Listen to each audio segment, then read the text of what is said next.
Hello Aquarius, and welcome to your general reading for the week of April 10th. I'm just going to go ahead and shuffle this real quick to get to the starting point for this week's message. Let's see where we start. What message are we starting with? I'm not getting a good clear. Seems to be a lot. So when I was trying to separate that, I felt like there was 3 to 5 cards that were basically saying, choose me. So there's a lot going on. There's a lot kind of coming through. You're going to be experiencing a lot this week, I'm going to guess, from that.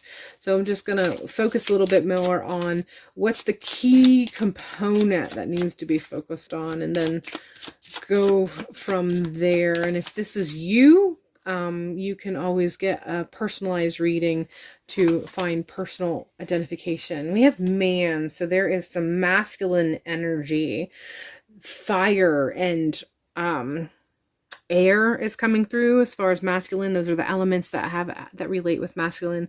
Logistics, rationale, action. That's kind of, those are what the fire and air elements have a tendency to stand for. So that's coming up this week. So the call to be logistic and rational, the call to be, and these are all, we're all working on the call for the very positive masculine attributes, the ones that we desire, the ones that we want to embrace, the ones that we want to help fulfill our lives, ourselves, and our society. This is what you're being called to focus on. For some of you, there is a few of you who there is a call to connect with.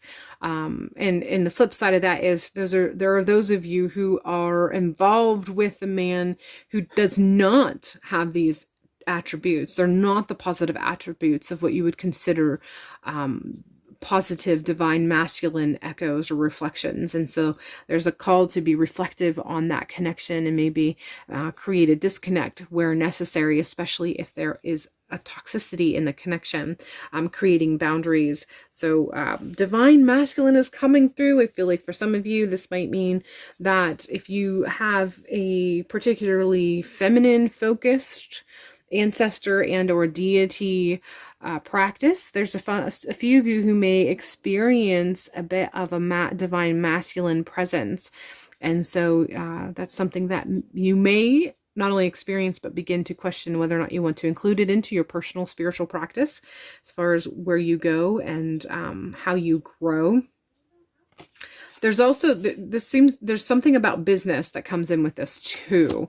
And again, when we tap into the divine masculine energies or characteristics, we are talking about something along the lines of that logistic, rational aspects, being analytical, a little more guided by analyzing versus being emotional, and making choices from that perspective.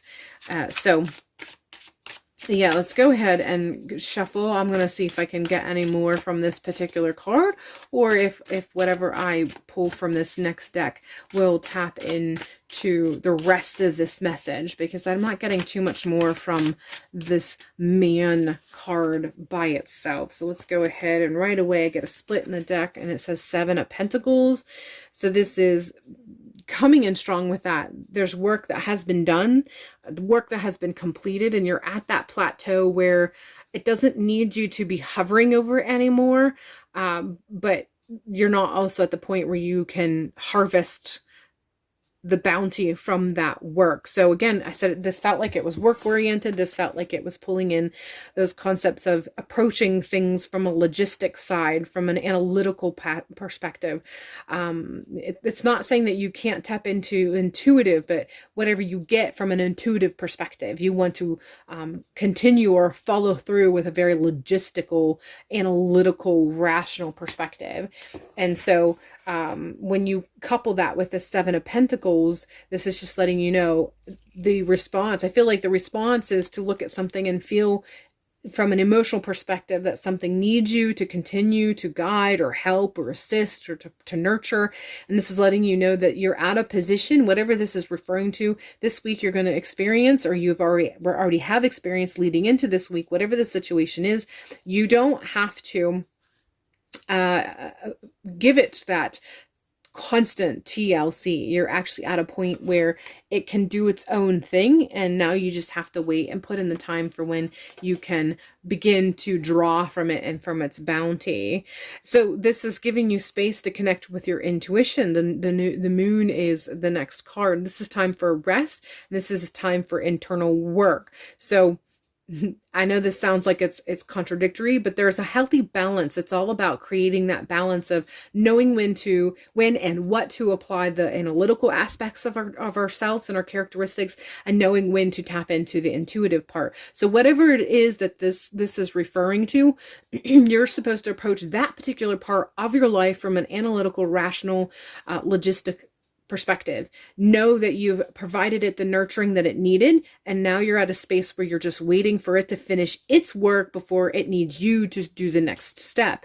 So while this is at that kind of a pause where it doesn't require you to give it attention, that means you get to focus on yourself. You get to do work that you want and have been desiring or need to do for yourself. And this comes from not only internal work, but also means the work, because let's face it, for some of us, rest is work. So it feels like this is coming through, letting you need to do self-care, and you need to do the work that allows you to give yourself permission to walk away and to care for yourself, and however that may come through. The Three of Wands is just continuing that message of wait, continuing that message of things come in time when they're supposed to come.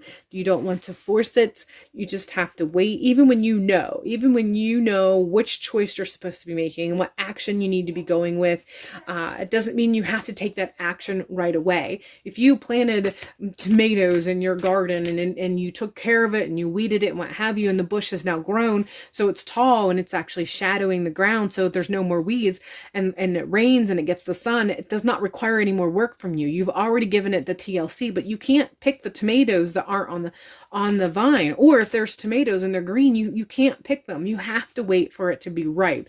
So even though you know what the next action is, and you know that you're almost on the cusp of it, and you already have the choice and the readiness to follow through with the required action, you still have to wait for the timing to be right. And so this is where you're going to be at this particular week. And so because of it, again, there's a healthy balance of the left analytical, logical, rational aspects of ourselves, and the known right, intuitive, emotionally rooted aspects of ourselves. And you just want to be residing in that healthy balance, knowing and recognizing when the ebb and flow has made it so that the requirements of analyzing is not there, but rather the requirements for resting and tapping in to the intuitive side, and knowing when the give and take occurs in each and every moment and decision making that we may face. Hopefully that makes sense.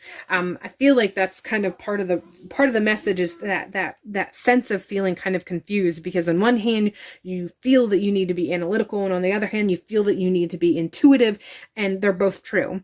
And you just have to figure out that healthy balance when you're facing something and it's telling you to get inspiration from the intuitive, but then follow through with the analytical. And then other times where you are looking at a situation or circumstance and you're supposed to look at it from a logistic perspective. And once you have analyzed it and got down all of the data and information, and you've kind of looked at it from the very logic aspect of yourself, you follow through with the analytical. And so this is what you're experiencing, and the ebb and flow is going to be going back and forth throughout the week. But this is kind of a preparatory work, because this is something you're going to experience even sometime in your future, if not quite often.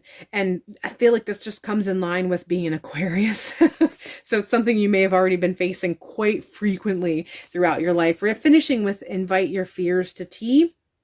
The image is what really speaks to me in this card. It really kind of resonates with that, taking time to be with yourself, that self-care. I kind of tapped in a little bit with that moon card that I pulled and already talked about. So I feel like this is just kind of tapping into that. You need to take time to just really sit with yourself, understand yourself better, understand your desires a little bit better, understand the fears that you might have regarding making choices and why that might be a stumbling block for you. And just figuring out some of those little bits and pieces of ourselves that sometimes seem to be not that big of a deal, but occasionally might rise to the surface and again become a bit of a stumbling block. But all right, that is all I have for you, Aquarius. It feels like there's going to be a bit of a back and forth, ebb and flow, up and down experience for you throughout the week. I have no doubt that you have all the tools within you to be able to muddle and work through this and come out, enter it strong and come out equally, if not more strong. So hopefully this has just provided you with clarity and insight and make you feel like you have a better understanding and grasp of what you are experiencing as you move through this week. And hopefully I will see you in a future video.